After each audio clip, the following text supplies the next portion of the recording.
We have just witnessed the most humiliating defeat in Champions League history. I don't care if it's the league phase, I don't care if it's the playoff round. This is the UCL final, people. Inter rested so many players for the Coppa Italia, for the Serie A, for this big moment right here. And to get embarrassed like that in a UCL final is disgraceful. Nobody should be happy in Milan. Well, Milan fans are happy. AC Milan fans are happy. Inter fans right now are thinking to themselves, we wasted all this money. We had the great moment against Barcelona. Acerbi taking off the shirt. Fratesi coming off the bench again and scoring the winning goal. For this? PSG having their greatest moment in the club's history? Another first-time winner in Munich? Nottingham Forest, Chelsea, what's the other team? Dortmund? Marseille? And now PSG joined the club in winning the UCL. And they are the first ever French side to win the treble. This is easily the greatest season ever from a French club. It is, people. To dominate Ligue 1 the way they did, to win the Coupe de France, and the football they played on the way to winning this UCL final and to win 5-0. We have a lot to talk about, people. We have to talk about Inter. What does this mean? Is Inzaghi going to leave after this? To PSG, the players, Luis Enrique, they all have a story about them. They all have a story to tell. And it's beautiful stories to get to this moment right here in winning their first ever Champions League. The Qatari owners, Luis Campos, and this amazing scout team he has done throughout his career. There's your UCL final, people, 5-0. In a final that we all thought was probably 50-50. Majority of the people on my community post said it was 50-50 right there. And I thought so too. Even though I went for Inter winning the Champions League, I knew PSG, these guys are no slouches. They have matured. They have gone away from the Macwell legacy of failure video to right now winning a UCL before Arsenal. That's PSG. This side has just matured so much, and it's a young team. The first season, they've gone away from the superstars of Mbappe, Neymar, Messi, Sergio Ramos, you name it. They win their first UCL and playing amazing football.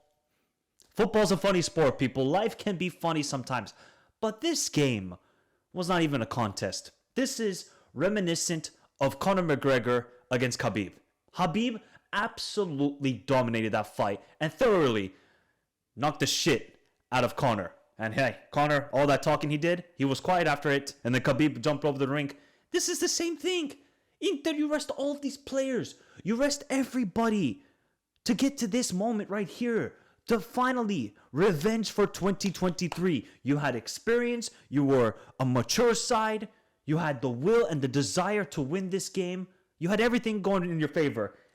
But PSG absolutely taught everybody a footballing lesson today. Technical skill, speed, combination play, everything. Look at the first goal. The first goal is just wonderful football from PSG, from Vitinha to Desiree Doué, to Hakimi. It's just easy. It's easy for PSG. DiMarco sleeping again. What did I tell you in the preview and the prediction video, people? DiMarco is a liability. Liability in the quarterfinal. Liability in the semifinal. And he was getting caught out twice in that in the final. Twice. For the first goal and the second goal. Just look at the second goal as well, people. The speed. Bacho recovering it before it went out. To Dembele just going phew. Just Speedy Gonzalez out there and then got it out wide to Desiree Doué, who took the shot in. Then the second half, Inter tried. And look, they were only dangerous on set pieces. They had nothing in open play. And that's why PSG have been so good this season in the Champions League. Yes, they can play the flashy football, wonderful tiki-taka, the speed, the individuals going forward. But they have grit. They show a desire to defend, from Nuno Mendes to Pacho to Marquinhos to Donnarumma. Donnarumma, the guy wasn't tested today. That will be the easiest game ever for Donnarumma. Comparing Donnarumma against Spain in the Euros last summer to today, Donnarumma was just chilling with an Aperol Spritz and just laughing at Inter. As AC Milan fans won't acknowledge him anymore, but he's an AC Milan Academy guy. He must have been laughing at Inter right here. He must have been laughing. It ended 5-0. Desiree Doué, 2 goals, wonderful. before we go to PSG, we gotta spend 5-10 minutes on Inter because to lose like this is unacceptable. If you had the Inter lost in 2023, it's okay. You at least showed some fight. You showed some desire. You were close. Just some missed chances. Maybe you'll be back in this situation. They got back to it. That first half was so diabolical from Inter to play your worst game. This is the worst game ever under Inzaghi. Has easily. Not the Atletico away. Not, other performances. This moment right here. To put a performance like that, combination play was terrible. They didn't know how to beat the press of PSG. Barella today, man. I love Barella. Barella, ¿dónde está? Where was Barella? Please, man. He's such a good player. He had no influence in this game. Lautaro was trying to do the hold-up play, but he could get neither DiMarco or Dumfries involved at all in the attack. And Thuram tried to do his best as well, but the defense was a liability. But then I look at Inzaghi's substitutions. Inzaghi's subs were weird. Let me just go back and look what the subs were because I was flabbergasted at what he was trying to do there when the game needed a Fratesi. He brought on Bisek for Pavard. I think Pavard couldn't play 90 minutes. That's fine. And he brought on Salvetzky for DiMarco. I guess because Salvetzky is a bit more of an attacking-minded player, but Fratesi didn't even get subbed on. Carlos Augusto and obviously Darmian had to come on. Where's Fratesi? I know Fratesi isn't the greatest technically, but the dude at least can carry the ball. He can at least crash the box.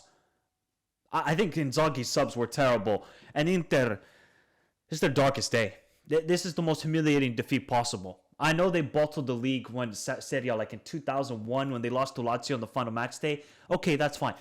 5-0. When everything has been on this moment right here. Winning the UCL, you've been close. And now this Inter season, and maybe the career under Inzaghi is going to be what could have been. Yes, they won the Scudetto. They won the Coppa Italia. They should have had maybe 3 Scudettos, maybe at least 1 UCL. They've been to 2 UCL finals, and they only have, I think, 1 Scudetto under Inzaghi. 1. And he might be leaving. There's been all this chatter about Al Hilal giving him the bag, going to Saudi Arabia. I don't know if Inzaghi's just stuck in 2 minds as well on what he should be doing, but he just looked absolutely flustered and tactically got outdone.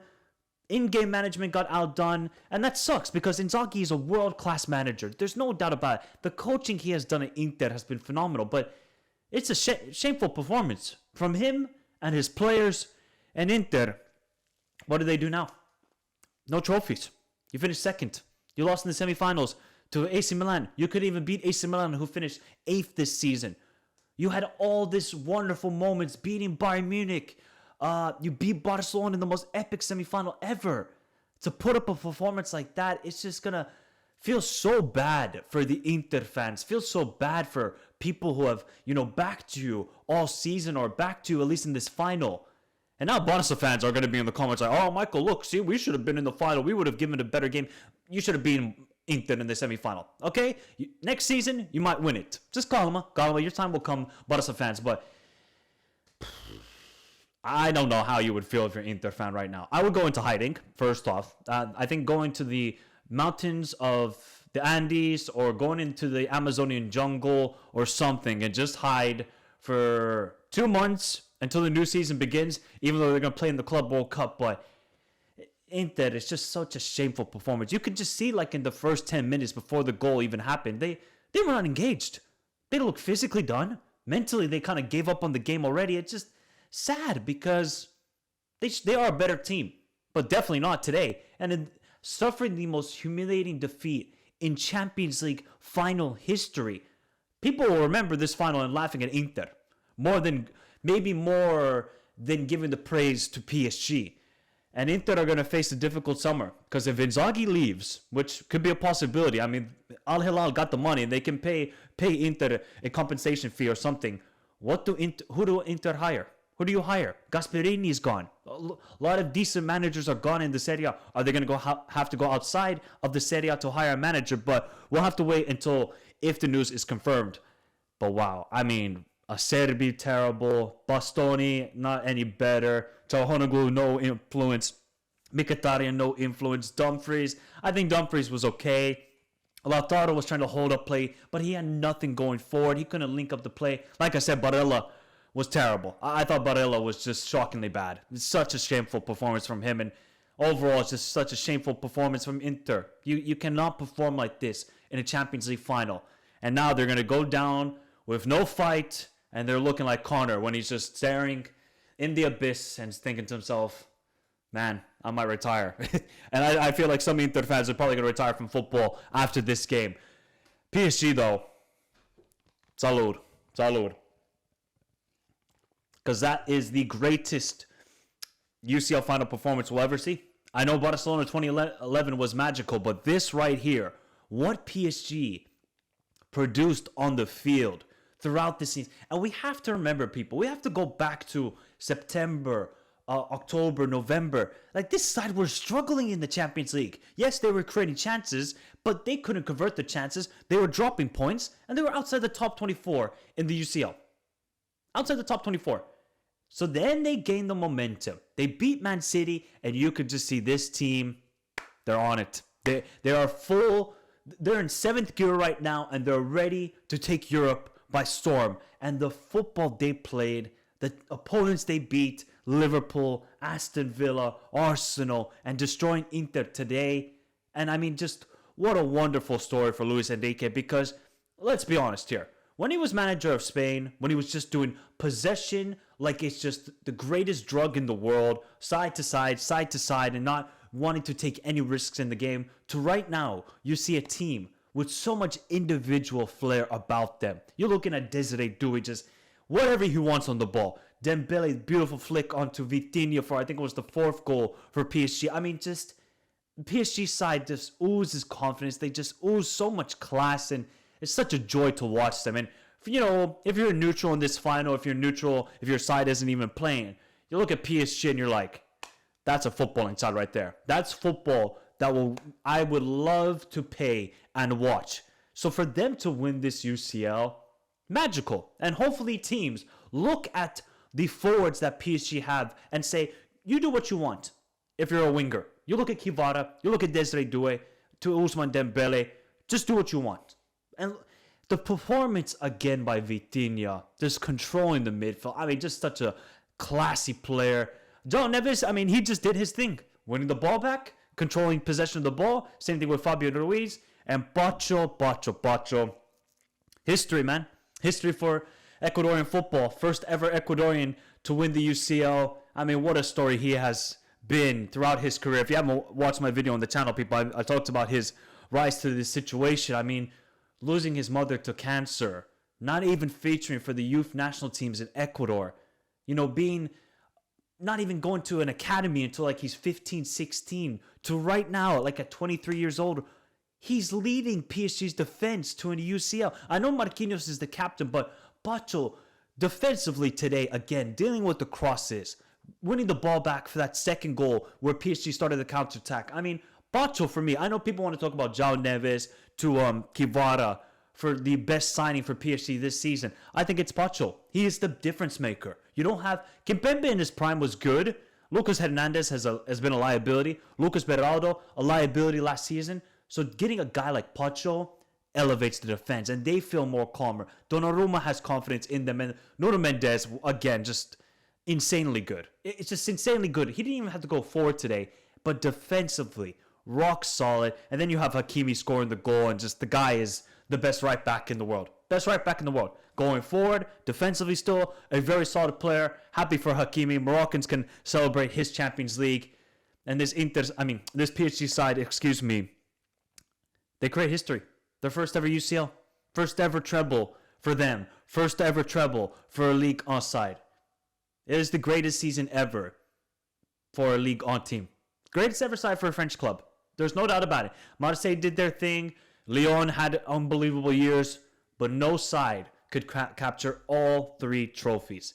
And for Luis Enrique to do this, all of the criticism he's had in his career since the Barcelona treble he secured in 2015, the football they played this season, they are fully deserving of this Champions League trophy. All of the heartbreaks that the Qatari ownership has faced. You know, people can say what they want about the owners. Oh, look at all the money they have splashed. Yes, it's not like a beautiful football story where, oh my God, they haven't spent a lot of money. It's been through academy players, but PSG have tried everything, people. I mean, they've tried to play the slots, the casino. They've tried to play the roulette table. Nothing worked. Nothing worked. They said, no more gambling. Let's just stick to our roots. So let's get players that want to play good football. No more, on paper, this looks amazing. Let's build a footballing team. And the person that did that is Luis Campos. That is probably the signing or the hiring that has changed PSG's fortunes forever. Look at some of this. I know like the Ugarte, Gonzalo Ramos, and Colomuani, and that's why, look, PSG can get rid of these players. I mean, somehow they got 60 million for Ugarte. Blame Manchester United for that. They went to go get João Neves. Like, how does Luis Campos do this, people? How does he go and see like Savonov in Russia or Pacho for Eintracht Frankfurt? Like, and other clubs don't see that. Obviously, they can offer the high wages and that, but Luis Campos' scouting and just overall building of this team is why PSG have won it. Because they knew they could not do it with the superstars. Look at the Galacticos. Okay, other than Zidane with that wonderful volley against Bayer Leverkusen, they could never reach the Champions League final. It's not always the best team on paper wins. You have to build a footballing team. And PSG, they had to learn that the hard way. They had to go through the heartbreaks of remontada to Manchester United, to the Champions League final loss they had. All of the misery. Benzema's hat trick. When Messi, Mbappe, and Neymar were the front three. PSG have had to go through all the setbacks, all the laughter. But now, all those laughing at them have gone quiet. Mohamed Henny, the Marseille YouTube fan channel, he's out of here. I mean, we might never see him again on YouTube at this rate. I don't know how many TVs he's going to break. But Marseille fans are hiding right now. Remember there was like that news report earlier this week? Oh my God, we all bought Inter Milan kits. Oh God, I feel bad for Marseille fans because now PSG, they consider the table. The VIP owner, he said, PSG, come through. Marseille are just looking like, oh, we're fucked. We're screwed here, people. We're screwed. But it's just like, look at the story of Dembele, people. Like, Dembele, the fact he was such a horrible signing for Barca, whether it was being late to training, diet, or injuries, everything was going wrong at Barcelona. He goes to PSG. He had a decent first season. But 2025, Dembele has been unbelievable. All of this criticism he has faced in his career, all the adversity, to win this Champions League and to guide PSG to doing it? I mean, Dembele, I'm sorry. Because after that 2022 World Cup final, I thought, this guy is done. Like, he had all the potential. We saw that at Dortmund, Stade Rennais. He was an unbelievable, talented footballer. And that big money move to Barca, it just never worked out. And sometimes that can happen in football, but it's about how you bounce back. So he goes to Paris. I look at Dembele right now. He's just that false nine role and just being a fluid front three where you're not just stuck in one position. I think it suits his game perfectly. Overall, his link-up play to the goals, Dembele has been class. And yeah, I got to say, I'm sorry, Dembele. I thought he was done after the World Cup final in 2022. But that shows this season has been the redemption arc. You look at Moise Kean, you look at Rafinha, and you look at Ousmane Dembele. Is he actually going to win the Ballon d'Or right now? That would be some redemption arc if Ousmane Dembele wins the Ballon d'Or. I mean, other players, like look at Desiree Doué, 19 years old. And mind you, he didn't even start this season. He was mostly coming off the bench because Barcola was starting in the games. And Desiree Doué then, 2025, also the big moments. Aston Villa at home, even at Anfield against Liverpool, he really should have gotten a goal. Then he scored the ice-cold penalty on Alisson, doing the Cole Palmer celebration. Like Desiree Doué, young player. I just love these young players. Lamine Yamal, Desiree Doué, you name it. Estevao, Mastantuono from River Plate. Like, these guys are ballers.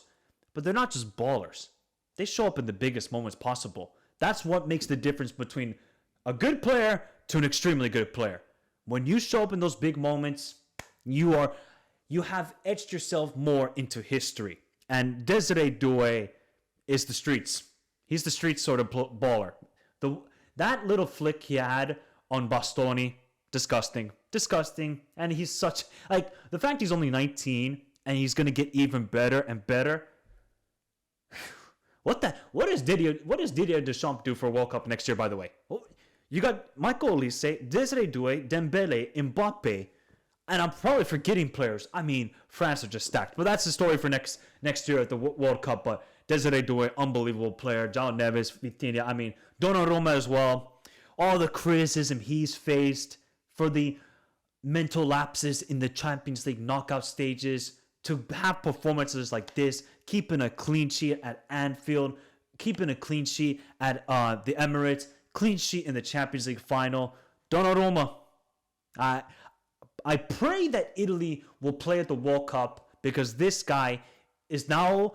Is Donnarumma the best goalkeeper in the world, or would you still have like an Alisson or Courtois up there? But just based on the 24-25 season, you still got to give it to Donnarumma. He's right now the best goalkeeper in the world, and he didn't have to do anything today. But overall this season, he's just been phenomenal. After that Harvey Elliott mistake, he said, nada más, and I'm not going to give up this chance. And look at Luis Enrique, man. 2 trebles with 2 different sides. I think only Pep has done it. I don't know. I'm going to have to look back on other managers that have achieved that historic feat. But for Luis Enrique to do this in the football they play, I think teams got to look at PSG and say, if we can just have a technical skill will always prevail. It seems like now. It always will prevail. Look at the technical ability of the Barca team to PSG. The technical ability in their midfield from Pedri to Vitinha, João Neves. Like, teams cannot cope with it. Inter couldn't cope with it today. PSG were just doing little triangles around them over and over again, especially Vitinha, bossing the game out there. From a Wolves reject to a Champions League winner, PSG team is just filled with wonderful stories, and they've done it. And Inter now provide another first-time winner in the UCL. First it was Manchester City, and now it's PSG. Inter gave a treble to Manchester City. They gave a treble to PSG. Inter are just handing out all of the achievements, but it's going the wrong way. It's not going for them. It's going for the opponents. So kudos to PSG. It's their greatest season ever.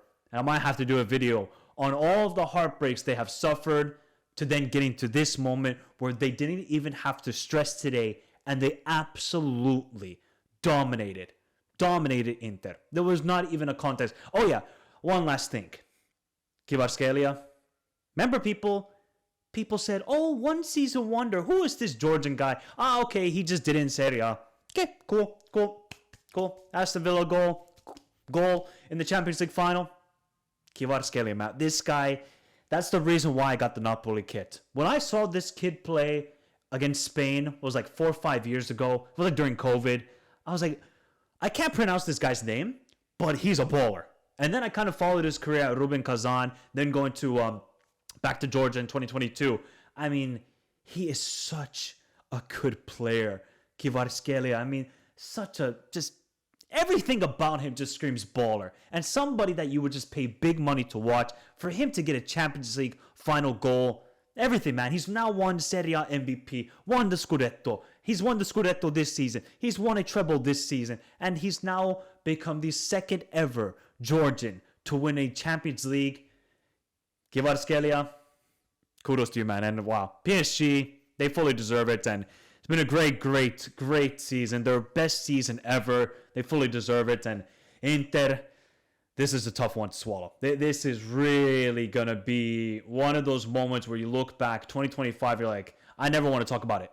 I don't blame you, but you're going to have heartbreaks about this moment.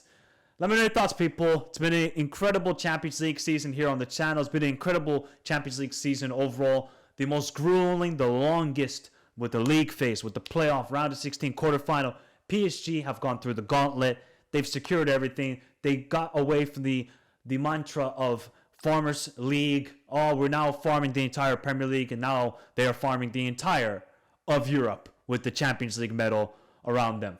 Now, it's been an amazing season. Kudos to you for all of your support. We'll be talking about transfers this summer, club-wise. Now we're going to transition to the international football. We might do some content for the Club World Cup, but otherwise, thank you so much for your support throughout this season on the Champions League channel. And of course, we'll be continuing next year here on the Michael Talks Football channel. So if you like that sort of content, remember to subscribe to the channel if you're new around here. Hit the like button. Follow me on all the socials, Twitter, Instagram. Join the Discord. PSG, congrats. What an incredible season it's been. Inter, I would go into hiding right now. Have a beautiful day. Stay safe in this crazy world. Till next time. Adios.